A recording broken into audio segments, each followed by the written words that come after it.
Hey guys, and welcome to It's Our Podcast Show with Stephen and I. In this podcast, we're going to be talking about the merge on the Ethereum blockchain. So it's finally happened on the 15th of September. For those who don't know, the merge is basically an upgrade on the Ethereum blockchain that changes the validation process from the proof of work, which is uses a lot of mining computers and loads of power consumption, not very efficient, to a proof of stake method, which is more efficient and uses less mining computers as well as less power.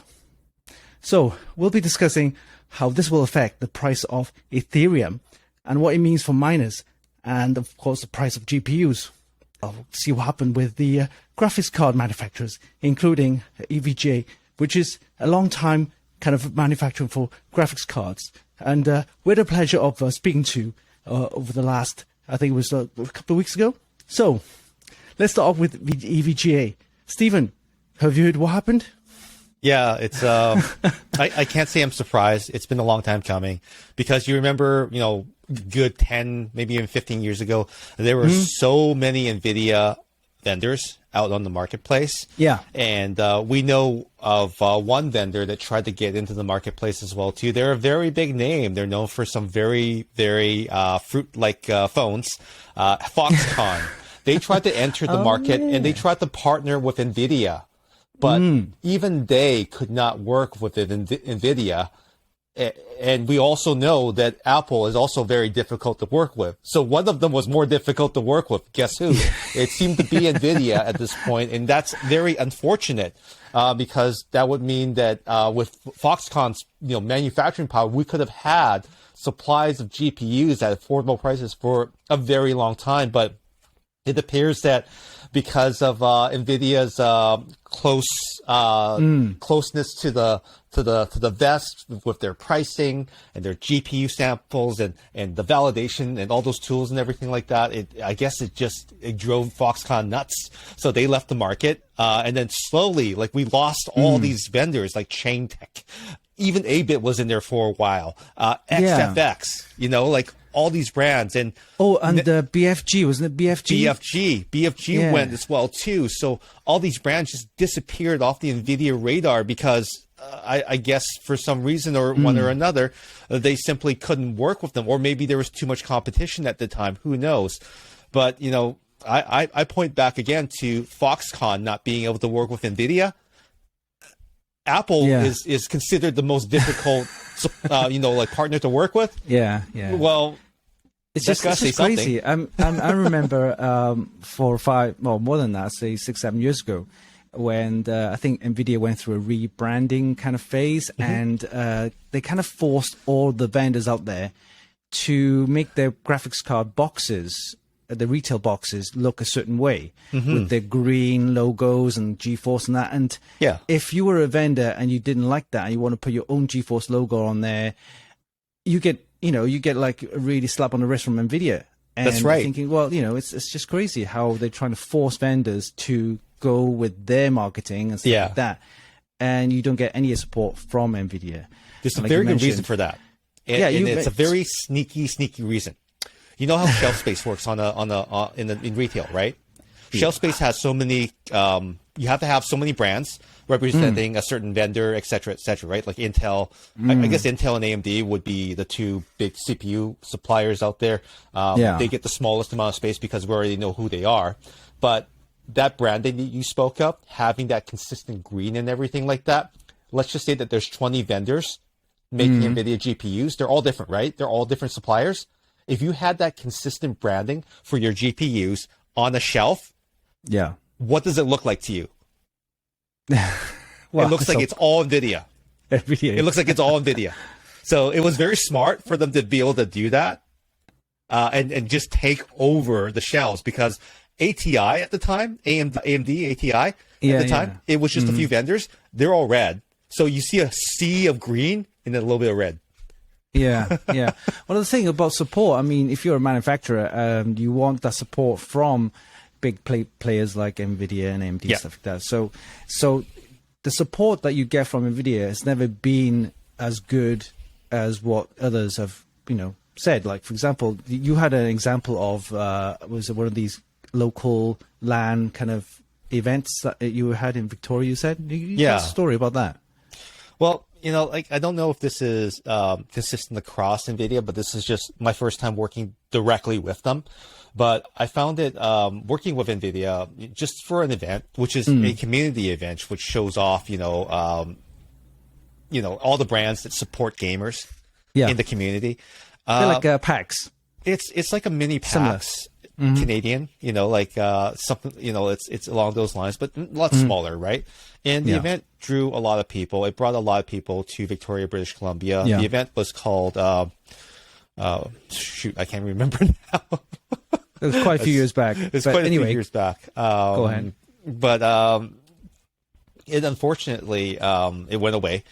And one of the things that I remember from that experience was the fact that NVIDIA was just a little bit more difficult to work with in terms of logistics and shipping than any of the other companies that we work with. And we had other brands there too. We had NCIX on board at the time. Yeah, we also had Alienware, who supplied full systems to us to play. So they actually had all the systems out for us to game with, which is fantastic. That was unexpected and also a lot of fun. But when we were working with NVIDIA on trying to get stuff shipped back and forth over the border, one thing stuck out to me was that whatever shipping method that they chose, it was very manual in terms of how we needed to deal with it. So there's something called a CARNet, which is a document that says, hey, this originated from the US. It's going to be returning to the US. So it's like an inventory checklist. It would be coming over the border. So and you don't have to pay double on the taxes and things like that, right? Double taxation is avoided because of that, and it should slip right over the border as soon as an inventory is done on the other side. What had happened is that this document went missing. All right, so you couldn't ship it back. Yeah, so we were panicking for the entire event, wondering, where is this event? Where is this document? We're going to be in trouble with NVIDIA, right? And NVIDIA's like, you better find that document. You better find that document, otherwise we're going to get dinged. And we're like, all of us are panicking, right? So people are looking at garbage cans. People are looking at dumpsters. The organizer stayed a day or two after the event, just talking to other people in the in the hotel, just to make sure that it didn't go into the mail. It wasn't sent somewhere else. Blah blah blah. We called the shipper and everything like that. We're trying to figure out what was going on, and then 2 or 3 days later, after the event, the shipper said, "Oh, we have it." Right. Well, the one thing is, when we had, for me anyway, we had like samples that sent to us, and they had to be shipped back. They normally, like you said, give you that form, that piece of document, or what they do is they call the shipper and they come and collect. And everything is sorted. It's like hands-free. So you don't have to fill in any documents. The FedEx, whatever, DHL, they would come along and pick up the actual device or sample, whatever. And that's it. No job done. But what I'm saying, that kind of support is really, really needed, especially if you're opening or organizing this event where it's community kind of run, there are limited funds and things like that. And you get that kind of support, you really need that. But what you always see in this NVIDIA is not saying playing difficult, but they didn't give you that support when you need it. It was difficult from the logistics side. And when we compared all the shipbacks from all the other vendors, it was like, hey, just wrap this thing up with cellophane and put this UPS label on it. They even handed it to us or emailed it to us. Just slap it on the pallet and get FedEx or DHL or UPS to grab it. I mean, come on, how difficult it is, or is it? To just reprint that label from NVIDIA. And you know what happened? Like if we compare apples to apples, when Alienware sent their huge gaming stations to us, they were in crates. They were basically wrapped in crates and everything like that. So apples to apples, NVIDIA and Alienware sent exactly the same amount of stuff. The only difference was that when it came time to return all the stuff to them, Alienware just said, hey, here's the FedEx label. Just go ahead and put it on here. We'll take care of the rest. Thank you so much for an awesome time. We saw the photos. We saw the videos. It was so fun, so much fun. Thank you. Right? NVIDIA, we were chasing. We were going to dumpsters looking for this document. It was not a lot of fun for the organizers, right? And I had already returned to Vancouver Island. I actually put them in contact with NVIDIA, and I felt so bad. I just couldn't do this anymore because because of this one thing. I was like, what have I done? What have I done? I felt so shitty. You left them to handle the mess. But it wasn't. I had to leave, right? I was only booked to be so many days, and I felt so terrible. So I ended up not doing another event ever again. Oh well, there's always a chance to do another one if the support's there, and that's what I said. It would be fantastic. Yeah, I mean, Nvidia's never really given me that kind of support anyway. No. Any of the reviewers, really, or media people, things like that. They have these great events, but when it comes to support, they don't really provide it. And that's why I've given up on them, really, to be honest with you. Well, we have to be, perfectly honest. Like, there's certain parts of Nvidia that are extremely good. Like, for example, I'll give you the best example. Driver support. Their drivers are fantastic. Ever since they fixed and did the clean install option on their drivers, I've been so happy. I use the studio drivers for my video editing machine, and those have been rock solid. All the game drivers, all the way down to Kepler, are supported. They support Kepler. That's like a long time ago. Fourth or fifth generation, before previously. So they're taking care of gamers. The department that does the software and everything and the support of all the GPUs, thumbs up. You have to give props where props is due, right? Yeah. I mean, I've never been so well supported. But when it comes to all the other stuff around it, it's not consistent, right? I wish it was more. I wish it was more consistent. I wish they were more friendly. They already own huge market share. Everyone already likes what they put out in terms of a product. Yeah. They don't need to fight anymore. We already like you the way you are. But if you keep going down this road of being non-community minded, it's gonna hurt you long term. And I think in a sense it already has. It has, yeah. I mean, if you look at what's happened to EVGA, right? I heard it was to do with lack of communication and lack of cooperation between the two companies, kind of led that situation, right? But apparently, Nvidia was so tight-lipped on their up-and-coming GPUs that MSRPs and AIBs, what they call it, boards makers, aren't revealed about the new GPUs until actual announcement.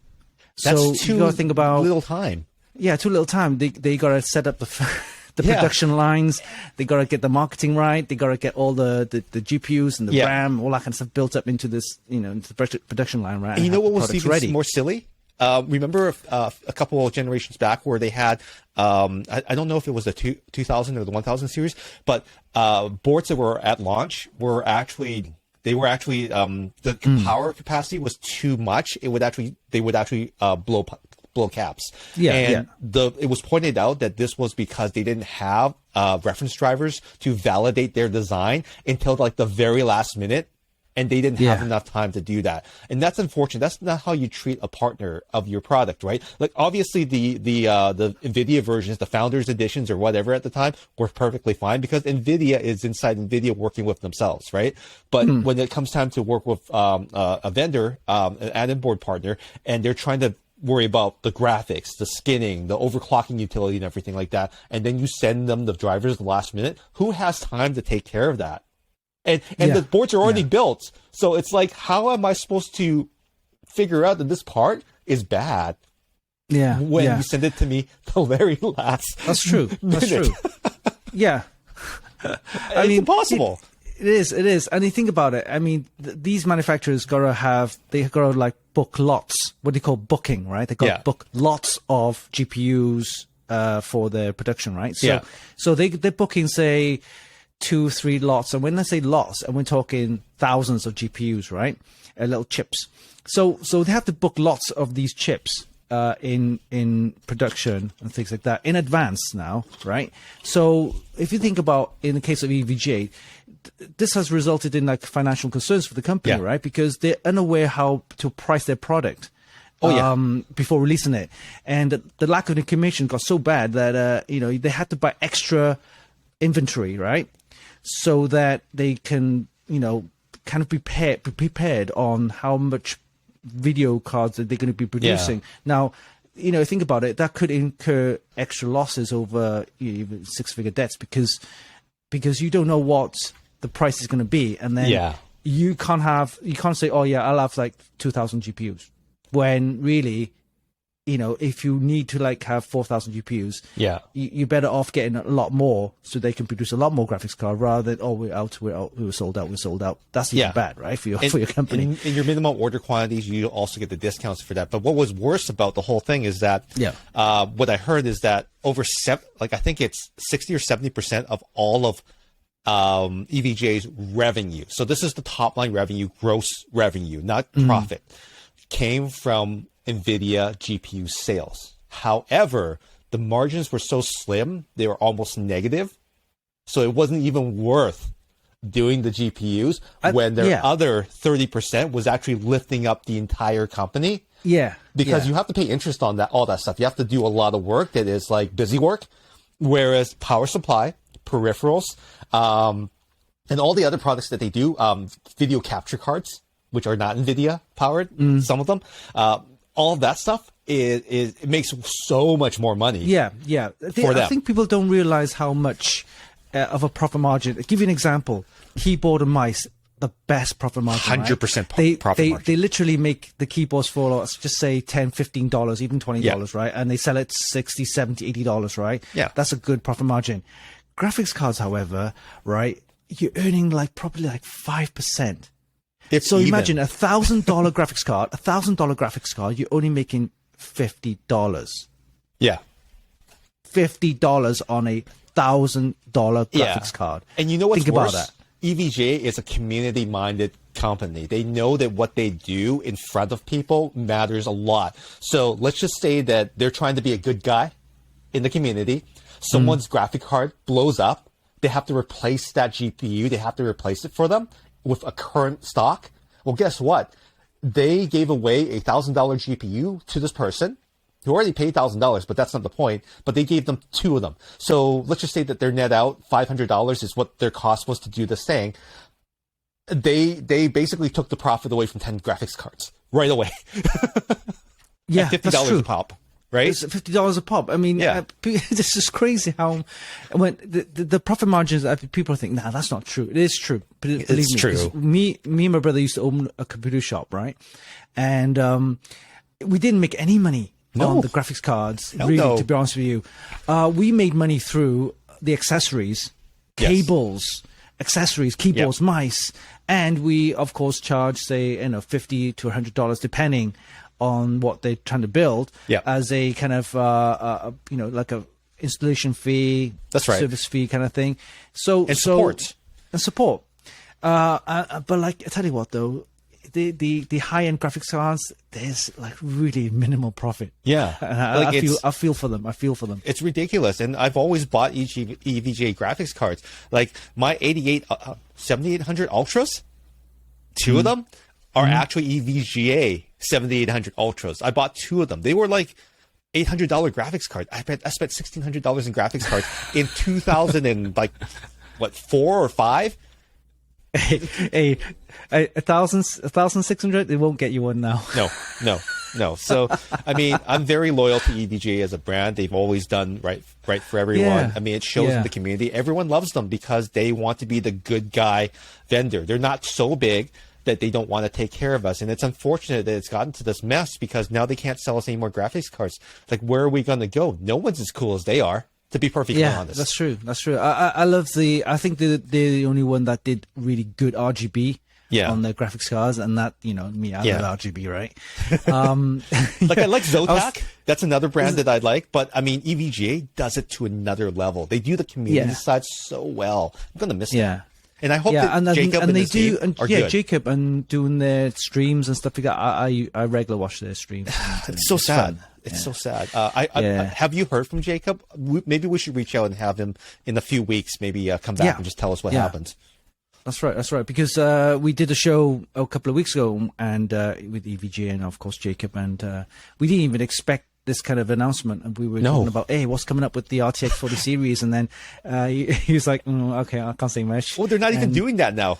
Yeah, they're doing it now. So yeah, but they're saying that they are supporting existing graphics cards, the 30 series, and of course you have the Intel boards, which they've been doing for many generations. Yeah, and only recently, of course, I think last year they did the X570 AMD boards. Yes, I'm sure they're going to be releasing the new one, AM5 board soon. So right now, just the motherboards, accessories, power supplies, which are pretty good with, and some cases.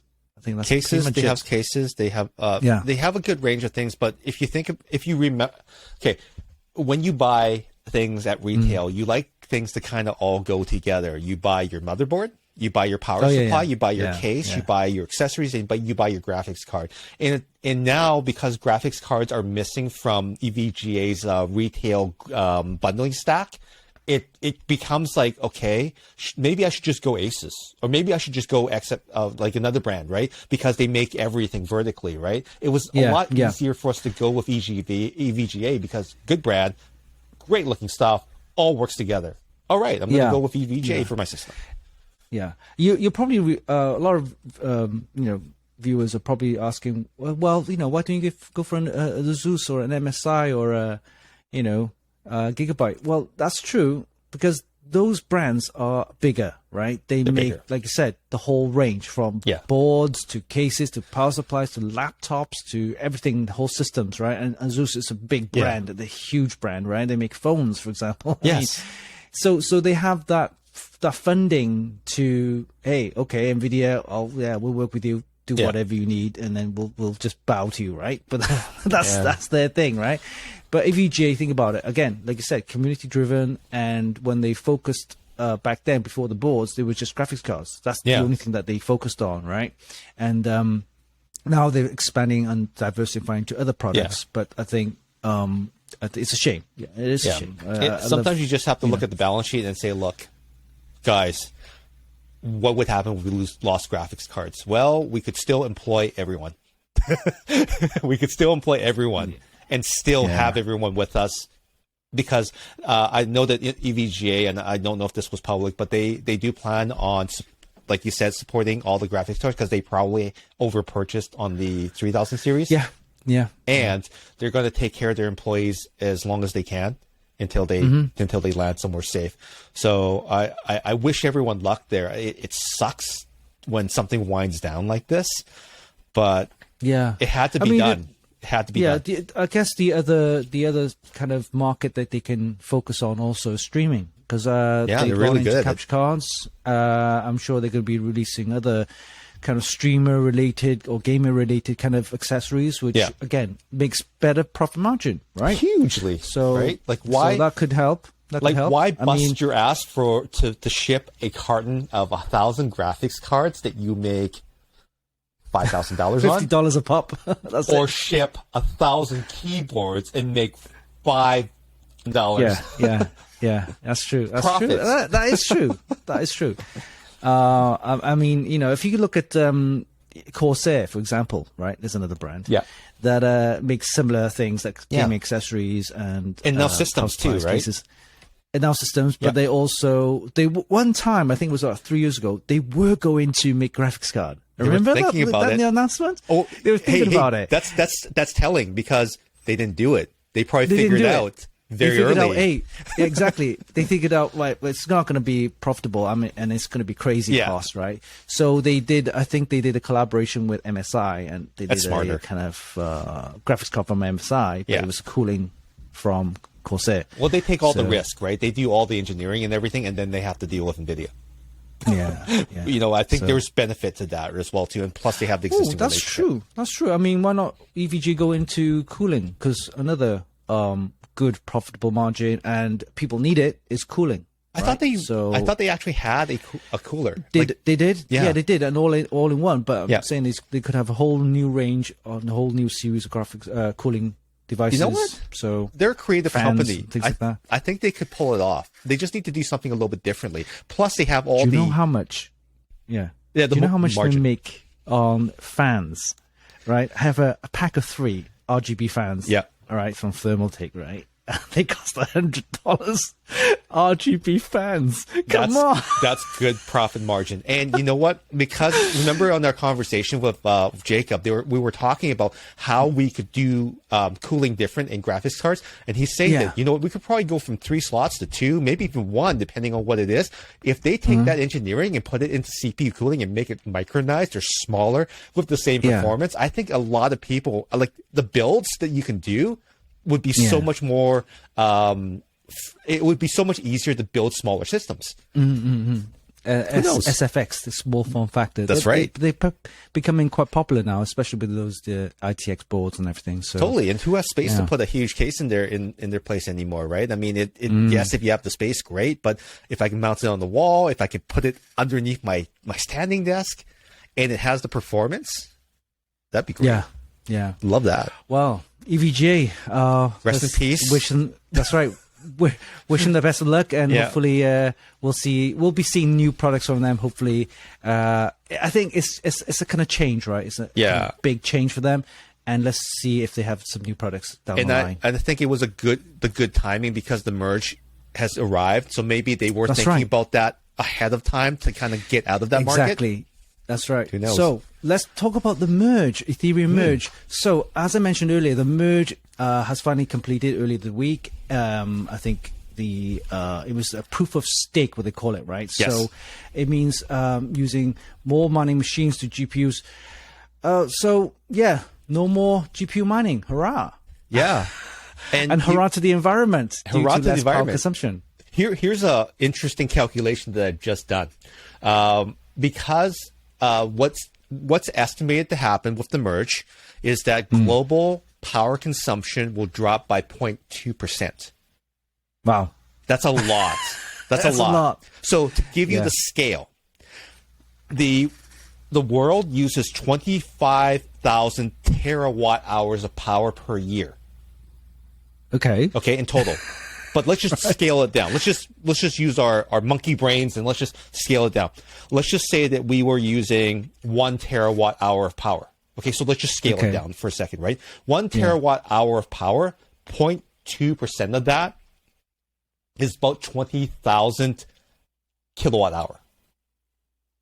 So 20 million. Sorry. 20 million. Carry the zero. 20 million kilowatt hour. Okay, so that's 1 terawatt hour. We're using 25,000 as a world, right? So 20 million kilowatt hours pulled out is enough to charge 333,000 EVs. That's a lot, right? Yeah. So multiply that by 10,000, multiply that by 20,000, 25,000. Holy crap! 25. That's crazy. Holy crap. Yeah, right? It's a lot. So a lot of people don't realize that when we talk about GPU mining, using GPUs to go mining, right? We're not talking just people like me and you buying like 5, 6, 8 GPUs into a mining rig and then put them in a room somewhere so it can start mining, right? That's just like hobbyists. That's just me and you. That's just like the retail guy who just I've got some money to buy some GPUs. Mining like that. It's okay. It could turn into a profit after maybe a year or two, right? Yeah. Wait, that's not really the big issue. The big issue is the mining companies, and we're talking people, other companies in, for example, in Sweden, in Holland, in Iceland, even in the US and Canada, where China. Electricity is cheap. They have warehouses, huge warehouses. I'm talking aircraft, hangars Big. of warehouses where they have rows and rows of rows. Where you normally see servers, now you see GPUs, and we're talking hundreds of thousands of GPUs mining, and then they turn into a profit, right? Yeah. And you got to think about just take, for example, the big cards, right? We're talking, don't talk about smaller cards, 3090s, 3080s Ti's and all that. They consume up to 300 to 400 watts of power, a full load, 100%, right? Yep. And you have hundreds of thousands of these mining. Think about it. Yeah. How much power you'll need to mine. And you're probably thinking, well, how much do they mine? Well, depending on the size of your warehouse, you could have, say, hundreds of thousands of GPUs. They could be churning out 20, 30 Bitcoins every month. Yeah. And that's a lot. And if unfortunately the pricing of Bitcoin is a little bit depressed right now, but when it was good, it was good. It was good. Yeah. So that's why the return on investment, you will probably get the investment back in maybe within a couple of years, but still, it's the power consumption that's the most worrying part. Like, yes, people have said, oh yeah, well, clean energy, hydro, thermal, that kind of stuff, solar. That's true. But the majority of mining apparently is done in, for example, China, where it's coal, other places where there's lots of coal, cheap electricity and things like that. And I tell you what, though, it's crazy. Yeah, Bitcoin is one thing. Ethereum is, I wouldn't say easy to mine, but it's a better choice to mine, a better coin to mine back then. Yeah. Because a lot of people use Ethereum to mine, and then once they get the Ethereums, then they convert it back to Bitcoin. And they also transact with NFTs and all these other, assets with Ethereum. It's got more utility than Bitcoin presently, right? That like the burden on the planet is going to be a lot less. And also the people that are saying, oh, our grid's going to crash. Well, there's your, 1/3 of a million cars on 1 terawatt hour. That's right. And the good news also is probably get a lot more available GPUs on the market. Yeah. So I'll be getting myself some graphics cards finally. It's going to be a lot less expensive. And I think the 4000 series, now that it's come out and all the specs have been released, it's going to have at bare minimum 2 times the power with less consumption, I think, over the 3000 series. Yeah, we're going to be talking about that in another show because the new graphics card, the RTX 40 series, apparently uses a new 16-pin connector, which can take up to like 600 watts. So you have the high end, say 4090, and they probably release a 4090. There's a whole bunch of things that are attached to that. We'll get that at the end of the show. 600 watts. You might even need a power supply. Watt. A new power supply is required. 1,000 watt is the kind of minimum these days. Jeez. Yeah. Well, back on the merge. So I don't think people realize how important the merge is, because it's really a momentous occasion in the crypto world, because now we have working proof that the blockchain can be upgraded, right? Yes. And therefore it's scalable. That's basically saying it's future proof. Yeah. You can't do that with the US dollar or Canadian dollars or UK pounds. How can you upgrade a US dollar or a Canadian dollar? But you can with a blockchain. You can upgrade it, becoming more scalable, and therefore, again, as I said before, future proof. Yeah. So what's your thoughts? Let me and maybe you'll know a little bit more about this, but in the Ethereum proof of stake model, there's going to be validation pools or validation companies, and I believe that it's 60,000 US to purchase a validation license where you can actually be a validator, or you can pool with other people to have a validation pool of independence, right? So if like this seems to be like you're decentralizing, but you're actually centralizing. Like, could someone just not buy all the validation pool people and just have them as one? Like, how does that actually work? Why is that important? Well, you can actually, for example, like say you buy a validation license, right? I mean, if I'm a big guy with lots of money, right? Yeah. And I get lots of investors, and I say, yeah, I'm going to start a ABC validation company, right? And I can start getting all these Ethereums, and how I can stake it. And when I stake it, then I'll be able to give you profit from the staking process, right? So that is profitable? It is profitable, because you're using Ethereum to essentially mine Ethereum. Okay. Using the funds that you have to basically mine for more Ethereum. And when I say mine, it's more of a validation process. When I say mining, it's actually a validation process of transactions. See, right? So, for example, that's big companies. Me and you, for example, I can pull, say, 10 friends, and we all chip in to become a validator. Okay. You don't have to buy the license because you're just validating in a group, like when you have IRC channels, right? You have all these different people joining, right? And at the end, of course, membership, join in, you to be validated and stuff like that. And you can then share profit between you guys, okay, or us as a group, stuff like that. That's kind of how I look at it, and maybe some people out there correct me if I'm wrong. That's how it's done. But I would have thought the price of Ethereum would actually go up because less coins on the market. But then, in fact, it dropped 15 to 20%. Yeah, I think a lot of people don't realize or really know how to earn from the proof of stake just yet. And this is probably one of the, I guess, learning process. For example, okay. I'll probably thinking, hey, maybe I'll try and hook up with you, maybe start staking and things like that. Yeah.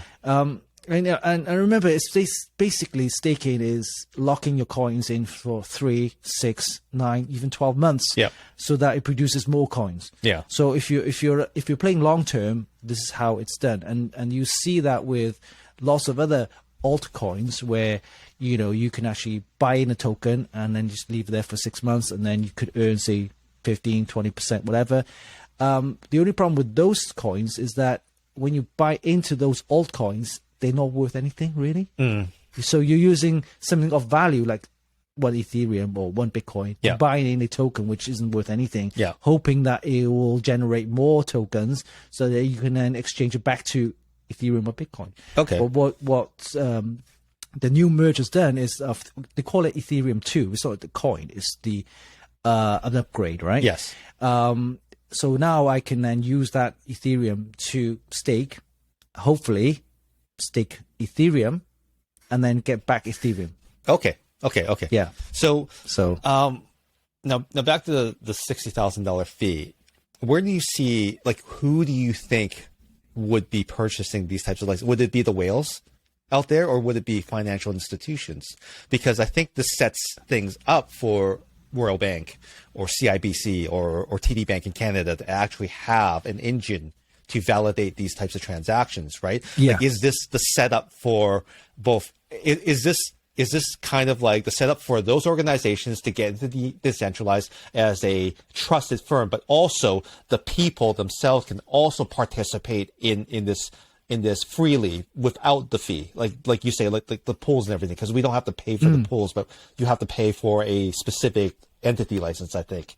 I'm a little fuzzy on that, but I'm just trying to figure out how the lay of the land will work out for everyone, because it sounds like both businesses and regular people can participate together to validate the currency, which is actually a good thing, because now we are looking at them and they're looking at us as well too. Yeah. I think that's how it's going to be. It's going to be more institutions going into getting this on board. With Ethereum, it's because it's such a useful token coin and cryptocurrency that it's used for, like I said, NFTs, is used for just regular transactions. I mean, recently I just transferred one Ethereum to another wallet, and then I just cashed that out and stuff like that and put it into my bank. But of course, that's how transactions are done. And also you can just use that for staking if you wanted, or just storage, put into your cold wallet so people can't hack it, right? But I think with the Ethereum upgrade, the merge allows all the existing applications and all the existing stuff which was on the original blockchain, which was getting overloaded, by the way, to move on to the new blockchain. So they migrated all those applications and all those other blockchain related items such as NFTs and things like that to the new blockchain. Now we have more capacity and more kind of more space, I guess. Okay. You could call it that, to do more, which is what I mentioned about scalability and things like that. So with this scale, what does that do to gas fees? Because I understand that, with Ethereum, when you're doing transactions, there's a little bit that goes back to the network to pay for itself. Like how is that, has that positively been affected by the merge, or is that still the same amount of fees? No, for example, I with my experience, I noticed when I was on the old blockchain, and of course fees were quite high. I was looking, I thought, what? I'm transferring $100 and it's costing me $25? Oh, no, thank you. No, thank you.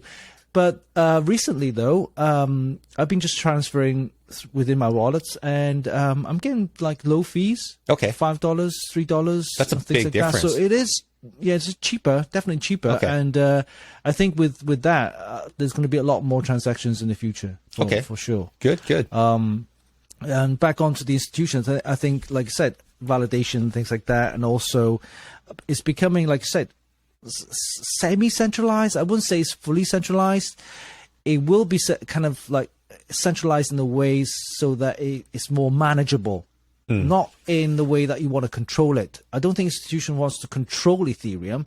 They can't do that because without proper, the voting and things like that, and they're not the team of developers, right? Yeah. So they can't control Ethereum, but they want to manage it so that they manage, like I said, any banks do the same thing. They want to manage the risk, yeah? So being the validator would actually allow them a way to show their customers that, hey, we validated this Ethereum. It's good. Yeah, and it also allows them to kind of like vet and filter out any potential, fraud or any of that kind of money laundering, that kind of stuff. So it's becoming mainstream. Yeah, okay. So this is the first steps. It's becoming more mainstream, and when that on the way to becoming the mainstream of cryptocurrencies and things like that, it's gonna have these steps. Yeah. And some people don't like it because that's the man is in the mix now. Yeah, they want anonymity and things like that. Yes, that'll happen for other coins. Yeah. But if you want one or two of the big coins become mainstream, then this is the stuff that you need to get it more mainstream and becoming more institutionalized and things like that. So it becomes a more of a trusted coin. Yeah. Yeah, I think that a lot of people were like, okay, if you're decentralizing, why are you allowing these licenses or these groups to go out there and actually start doing this validation step? But I mean, that's one more step to centralization rather than decentralization. And I know that a lot of people have opinions about that. Okay, put it this way. Example, right? The big mining companies out there. Yeah. Right? In the cave. in Iceland or whatever. Yeah. All right, so they're mining thousands of coins, right? Okay, so it's a similar thing. They're holding loads of coins, and they could just flood the market anytime, right? Yeah. Okay, now with the validation licenses and things like that, they can hold all these coins for you, right? I can join and become a part of a pool. I'm a validator, I get this license, and the coins are all coming to me, or to this company, this validating company, right? And then they use those coins then to further earn more coins, right? So that's kind of how I look at it. Okay. The big mining institutions, farms are gone. So they've eliminated the ability for someone to just flood the market and crash everything, which is a good thing. But you also have people that hold a lot of Bitcoin that could also potentially do the same thing. They just can't do it with what they've created, what they've mined. That's right. Yeah. Kind of. Yeah. So that's I think that's a positive thing. Okay. On the way to being mainstream and being more accepted and more trusted. So that's always a good thing. So a bit of a wait and see thing. We can't predict the future, right? I'll wait and see. Okay. It's a long-term thing. Put it this way, your kids, my kids and stuff, we think they're going to be using cryptocurrencies for sure. Yeah. It's weird. It's like none of my kids have ever pumped gas. Ever. But they've charged my car. Oh yeah, that's true. So, by the time they grow up, they'll be saying, what, gas cost? Isn't that like an old thing? You mean I can't just plug it in my garage? It's weird. Yeah.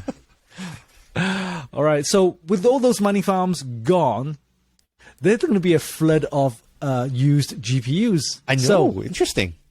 So that basically is worthless for Ethereum mining.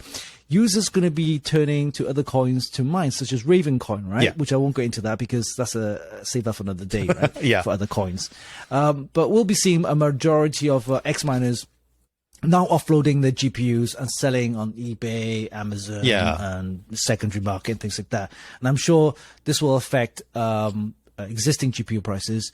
But more concerning is how will this affect new GPUs from Nvidia and AMD. Oh yeah, like I mean, because the scale is so much lower. Like you're not making 1,000 GPUs, you might make half that amount because people are picking up all the used high-end GPUs for like, pennies on the dollar. And I wish I waited, but I needed that GPU. I wish I waited. I still got a good price, but I wish I waited. So you're gonna have a flood of GPUs.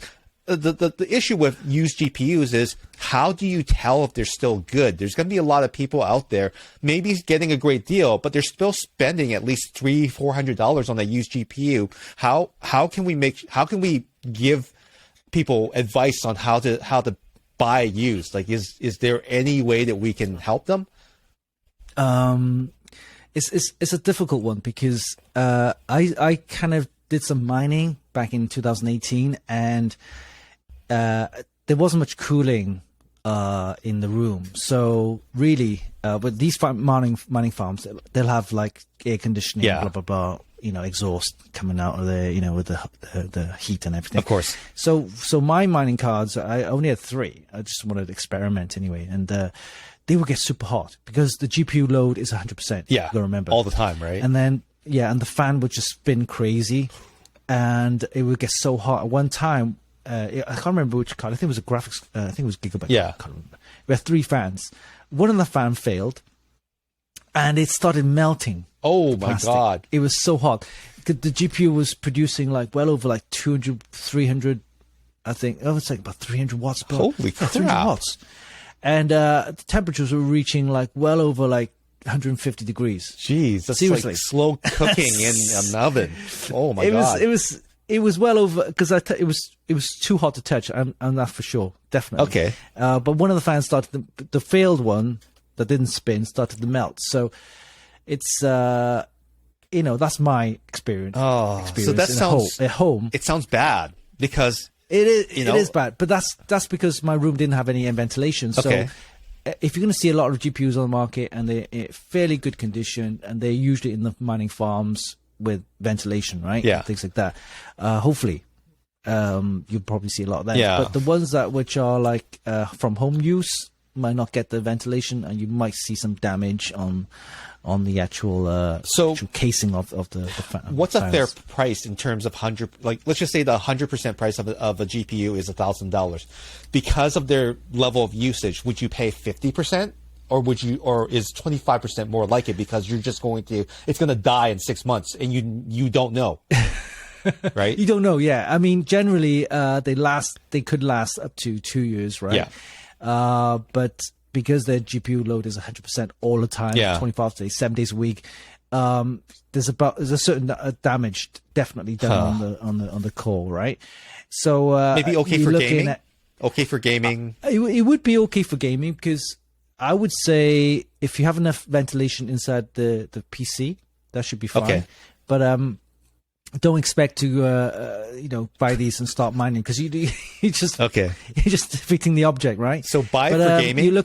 But don't buy it for mission critical stuff. Like if you're a creator and you're rendering videos, that might be a bad situation. Yeah.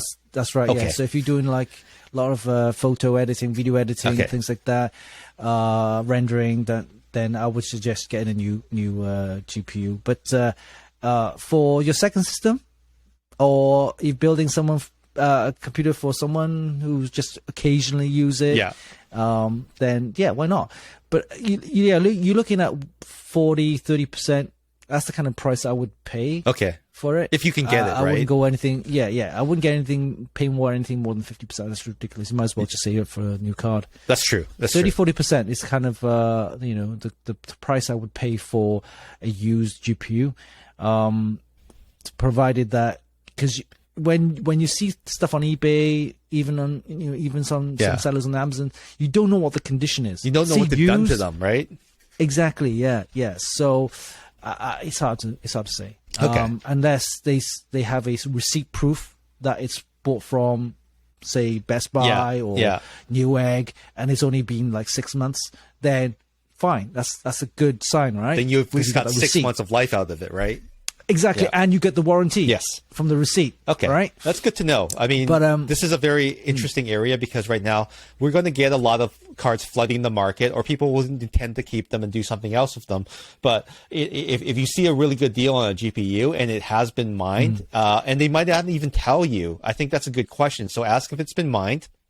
Maybe, and if they'll tell you, ask how many hours, ask if they have a receipt, and also pay no more than 50% if you can get away with it, unless you're doing light gaming, in which case it's probably okay, right? Yeah, I mean, for example, if I can find one, I'll just use one for a second system. Yeah. And I have one, like a test station, which I probably just want to have one just slotted in for testing boards and RAM and stuff like that. So I'll just probably get a second-hand one for that. It's fine. Doesn't need to get a new one.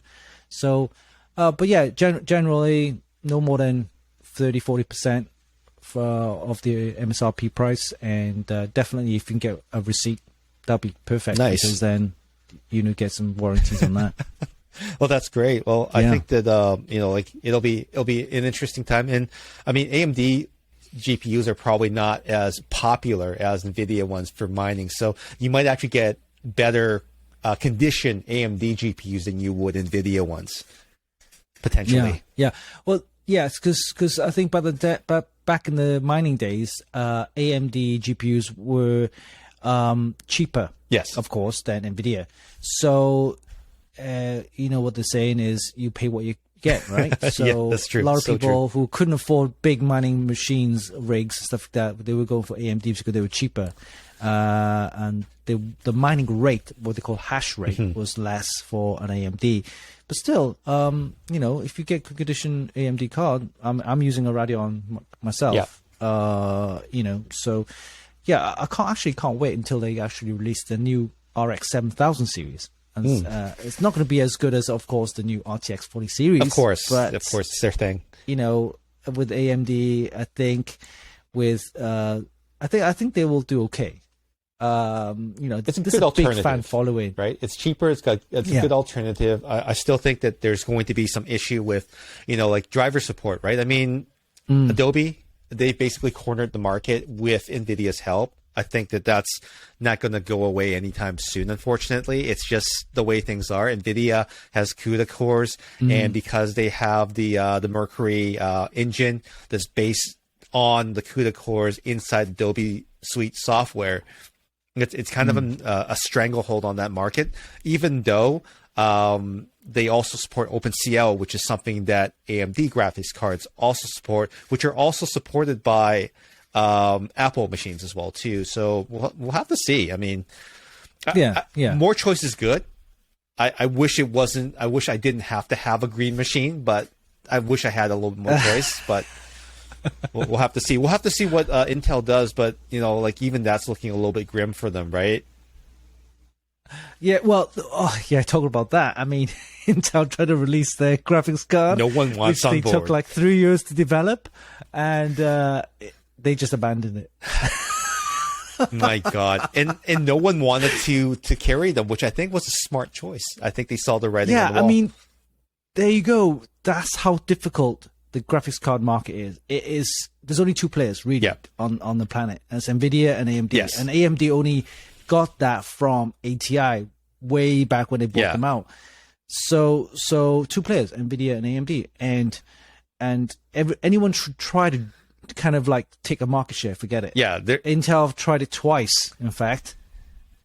Yeah, 2 times. They have Iris. They have Iris graphics, right? For a laptop, it's low power. But if you want high end, graphics, if you want rendering, if you want to be a content creator, you're going to need an NVIDIA graphics card. And for all they've done to the community and also journalists as well too, they haven't been the nicest to everyone as part of their strategy of some sorts.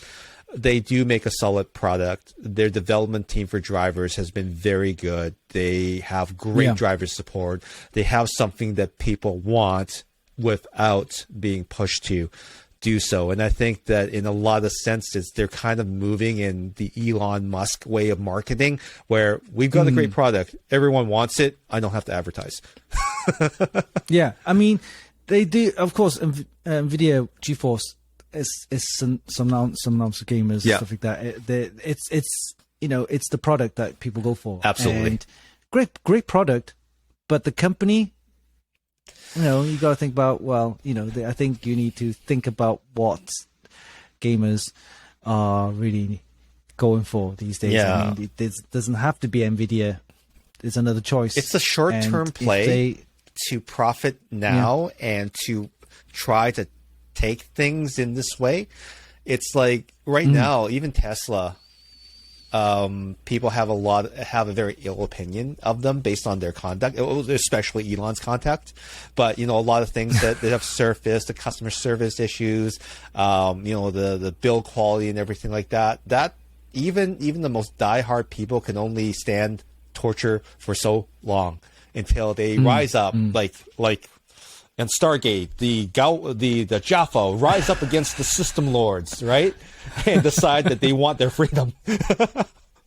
Hey, talking about that, wasn't Quantum Leap going to be released? Was it going to be released? It's soon. As of the recording of this pod, should already be out. I believe it premiered last Sunday on Peacock. All right. I have to watch it. I need another episode. You're a big fan of it. I like right? You're a big fan of it. I like it. I think it's a great concept.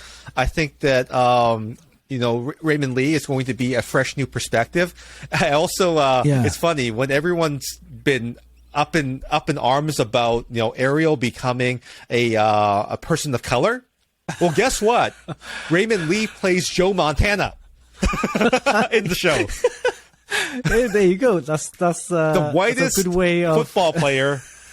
He's good. Don't get me wrong, but the whitest he's dude, Asian. And he's Asian.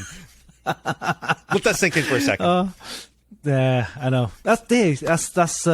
We should do another show on that. We should absolutely do that. We also need to do a Star Trek show, and I think that with that in mind, Winston, I think it's time to wrap things up.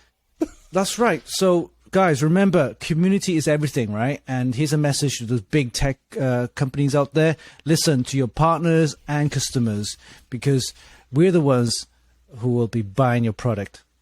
Rant over. Exactly. And for the wider crypto market, well, whether you're like it or not, crypto's here to stay. And, it's what our children will be using in the future. So you might as well learn a little bit more about that. Yeah. Okay, so that's a wrap for this week's podcast. If you want to reach out to me, you can find me on Instagram at winstonchim.com. At winstonchim. winstonchim.com.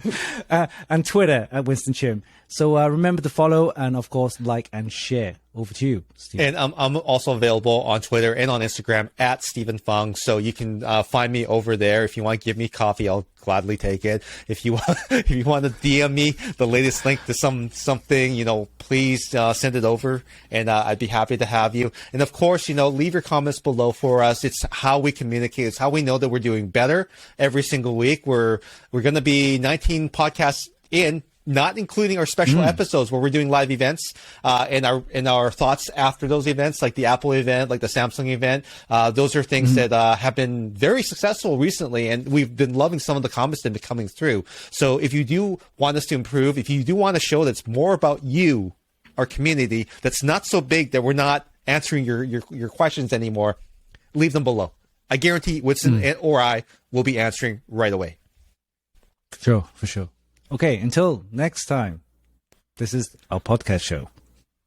Bye. Bye.